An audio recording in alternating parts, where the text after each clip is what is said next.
James and Monica Carter had what most would call a dream relationship. High school sweethearts turned married couple. They were inseparable. Monica, a sharp-witted defense attorney, had a reputation for taking impossible cases and winning. James, a struggling but gifted artist, painted dark, enigmatic pieces that both fascinated and unsettled his audience. They lived in a stylish Atlanta loft, their walls adorned with James' haunting artwork, images of shadowy figures, red-eyed specters, and cryptic messages buried within the strokes. Then, one night, their perfect world shattered.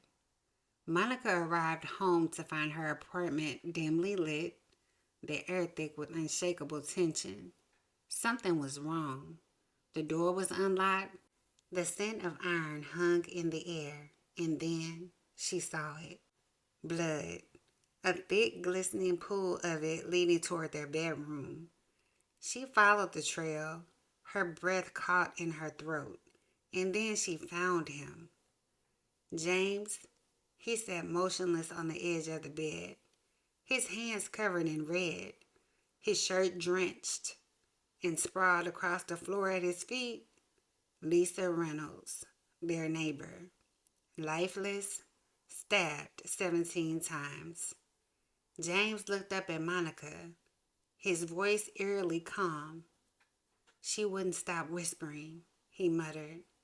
I had to make it stop. The police wasted no time. James was arrested on the spot, and Monica found herself caught in an impossible reality. The man she had loved for over a decade was now being charged with murder. But something wasn't right. The timeline didn't add up. The security camera in their building showed James on their balcony at 10:32 p.m., the estimated time of Lisa's murder. He never moved. He never went inside. So how could he have killed her? Then there was the painting. James had recently painted a disturbing new piece titled The Witness, a grotesque image of a woman, her face twisted in horror, her mouth open as if caught in mid-scream. But what sent shivers down Monica's spine was the eerie resemblance to Lisa. And the kicker, the painting had been finished before Lisa's death. Had James predicted her murder, or was someone framing him? Monica, despite the growing evidence, refused to believe James was guilty. She dug deeper into Lisa's life and found something chilling. Lisa had been investigating a series of murders, all tied to a single pattern. Each victim had been captured in one of James' paintings before they died. Was James unknowingly witnessing these crimes before they happened? Or was there another force at play? Then Monica received a voicemail from an unknown number. The message was nothing but heavy breathing, and then a whisper. He didn't kill her, but you're next. Terrified but determined, Monica visited James in the psychiatric hospital where he had been placed after his arrest. His mind seemed fractured, his eyes distant. There's another one, he whispered. He made me paint them. He made me see them. Who, James? Who made you see them? James' hands trembled.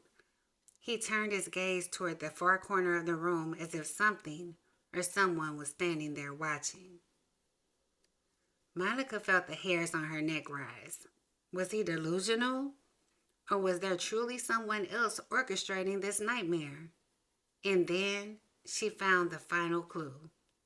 James had been diagnosed with schizophrenia years ago, something he had hidden from her. The hallucinations, the voices, the whispers. Had his mind blurred the line between reality and fantasy? Or worse, had someone been using his illness against him? Monica returned home that night, determined to find the missing link. She pored over James' paintings, searching for a clue, and then she saw it. Hidden in the background of every piece, deep in the shadows, was a figure. always watching, always present. Someone had to be there. Someone had been manipulating James, feeding him these visions. Someone had been using his mind as a canvas for murder. And just as she pieced it together, the power in her apartment cut out. A voice, low and deliberate, whispered from the darkness, "He saw me, and now so do you." Monica's heart pounded as the darkness swallowed her apartment. The whisper lingered in the air, chilling her to the bone. She wasn't alone.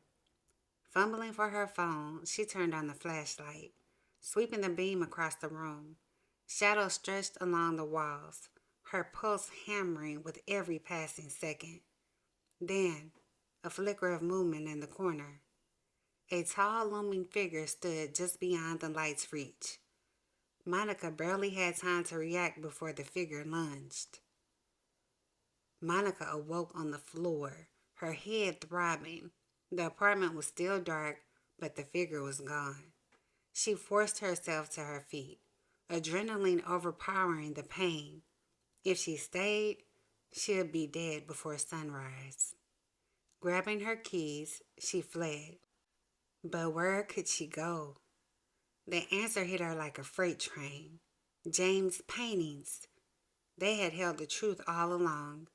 If the killer was hidden within them, then the paintings themselves might reveal his identity. There was only one person who could help her now, James. At the psychiatric hospital, James was different, more lucid than before, as if, without the presence of the other one, his mind had finally cleared. Monica laid out photos of his paintings, pointing to the shadowy figure in each one. "James, this man, you've seen him before, haven't you?" James stared at the images, his breathing unsteady. Then, his eyes locked onto one painting in particular, one he had painted years ago. The realization dawned on Monica. Oh my God, it's him. The man wasn't just in the paintings, he was someone they knew. The police arrived within the hour. With Monica's findings and James' testimony, they traced the murders back to one person, Dr. Elijah Moore, James' former psychiatrist. Dr. Moore had spent years manipulating James' schizophrenia, planting images in his fragile mind, using his paintings as a twisted prophecy for murders Moore himself committed. He had turned James into an unwitting witness, a silent accomplice to his crime. But now, the truth was out. Moore was arrested, but his final words to Monica left a scar that she would never forget. "You can't silence the voices. Not forever." James was released under supervised psychiatric care. His name cleared, but something still felt unfinished. Monica packed away James' old paintings, determined to put the nightmare behind them. But as she reached for the final canvas, a chill ran through her. It was a painting James had never showed her before. A woman, standing in the shadows, her expression frozen in terror. And the woman in the painting was her. Somewhere in the depths of her mind, a whisper echoed, "It's not